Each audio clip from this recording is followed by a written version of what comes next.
নমস্কার, আজকে আমি কোয়াশ ভাজা করছি একটু নতুনভাবে। দেখুন কিভাবে করি। কোয়াশ ভাজা তো অনেক রকম খাওয়া যায়, তো একবার এইভাবে করে খেয়ে দেখবেন। গরম ভাতের সাথে, মসুর ডালের সাথে খুবই ভালো লাগে খেতে এই ভাজাটা।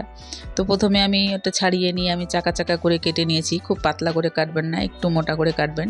তারপরে লবণ, হলুদ, একটু শুকনো লঙ্কার গুঁড়ো আর কালো জিরে আর একটু ময়দা দিয়ে মেখে নেব। সামান্য একটু চিনি দেবেন, দিয়ে খুব ভালো করে মেখে নেব। তারপরে কড়াইয়ের মধ্যে তেল দিয়ে, অল্প করে তেল দেবো, 3-4টে করে দিয়ে আমি এটা ভাজবো। তো এটা বেশি লাল করবেন না, বেশি লাল করতে গেলে ভাজাটা খেতে ভালো লাগে না। তো আমি যেভাবে করছি সেইভাবেই করবেন, এইভাবেই যেন কালারটা থাকে। বেশি লাল করতে গেলে তেতো তেতো হয়ে যায়, ভালো লাগে না খেতে। যদি আপনাদের এই ভাজা রেসিপিটা ভালো লাগে তাহলে লাইক, শেয়ার, কমেন্ট করবেন, সাবস্ক্রাইব করতে ভুলবেন না। যারা নতুন আছেন তাদের কাছে অনুরোধ আমাকে একটু সাবস্ক্রাইব করে দেওয়ার জন্য। যারা ফেসবুক থেকে দেখছেন তাদের কাছে অনুরোধ আমাকে ফলো করে দেওয়ার জন্য।